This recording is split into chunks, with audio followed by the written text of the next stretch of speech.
Hello! I'm going to be talking today about the things that I keep in my van in order to do very basic work on my Sprinter van. Basic repairs and maintenance for your T1N Sprinter van. The first thing you're going to need is jumper cables, and that's also the thing I don't have with me right now. As I sit down to record this video, I put my jumper cables in my boyfriend's van and I forgot to take them out. But what I do have is one of these nifty little things. I recommend jumper cables or one of these Genius Boost HD thingamajiggers. I haven't used this one particularly. This is actually Mike's and he's used it a couple times. This is really good for solo female travel or just solo travel in general, especially if you're out in the middle of nowhere and there's no one else for you to jump your car. You just turn it on and then you can restart your van. There's a bunch of these, so I will link to the cheapest one in the description.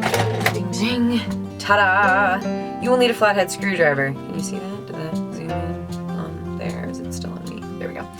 I didn't have a flathead screwdriver for a really long time when I was working on the van, and I like the longer ones instead of the shorter ones because particularly the way that the engine in the Sprinter van is built, it's all really crunched together and it's difficult to reach. So if you can find a really long flathead screwdriver, it is very helpful for reaching those hard to get hose clamps. All right, star Allen key set. For some reason, the Sprinter vans, they have a lot of the star drives. So that just means that you can see that I'll compare a normal Allen key set. So if you look at these two right here, this is the star Allen key set, and this is the regular Allen key. And you have to use it all the time. You need both, which I don't know why Mercedes did that to their vans, but you need both. And along with the star Allen key set, you will also need a star socket set. A lot of the bolts holding the van together have the star-shaped head, so you will need one of these when you're doing basic maintenance on your van. All right, the next thing you're gonna need is a regular old socket set, and of course, I lent it to someone and I don't have it on me, so shame on me. But you basically need a regular socket set. Lots of little doohickeys like this. I will link to this in the description. In the Mercedes engine, there are a lot of bolts with that hexagonal head, and there are a lot of bolts with this star head. So you're gonna need both. I already briefly talked about this, but you're gonna need a regular Allen key set as well to get the bolts out. You will also need a socket wrench. You will need a regular old socket wrench. Mine's really small because a lot of my tools I either got as hand-me-downs or didn't have a lot of money, so I just purchased the cheapest, smallest one. But I would recommend getting a bigger socket wrench than the one that I have. You can get these little extenders, which I got a pack of, which are super, super helpful. You can stack them, but they're basically extenders that go onto your socket wrench, and you can make it much longer so that you can reach hard-to-get bolts in the back of your engine. You're going to need an oil filter wrench if you're going to do any maintenance on your Sprinter van. The most common one will be replacing your either air filters or oil filters. This goes on the end of a socket wrench, clamps around the top of your oil filter, and just twists. And then you're gonna need a bucket, good old handy dandy bucket. You could get an oil pan, that's also good. But what I find is that when you're traveling in a van, an oil pan is really big and wide, and that's a really awkward thing to store. So when I replace my oil, I do it in this bucket here, and it's just big enough. I don't know how many gallons it is.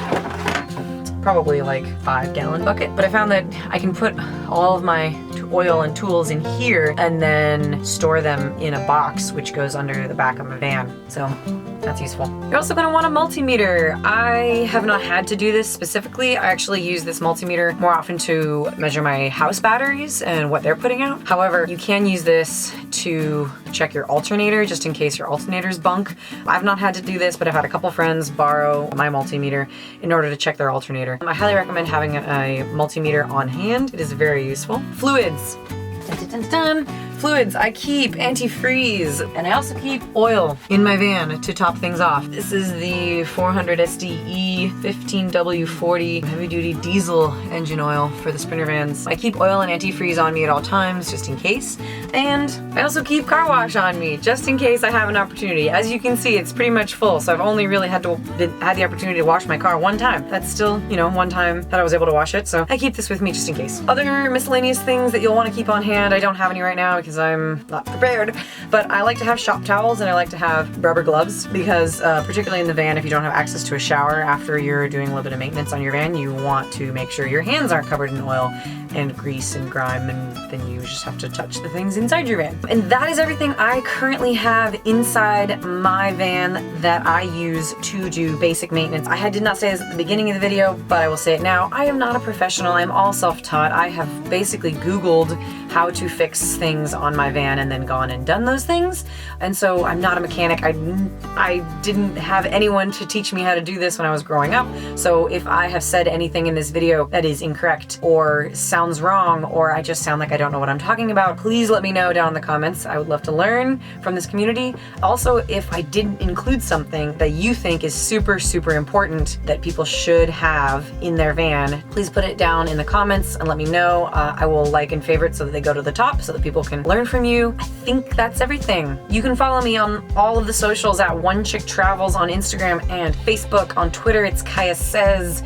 You can go to my website at onechicktravels.com. And if you would like to support these videos or other videos, you can go to patreon.com/onechicktravels. I would really hope that you would. If there's nothing else, thank you for watching. I hope this was informative and helpful to you, and I will see you next time.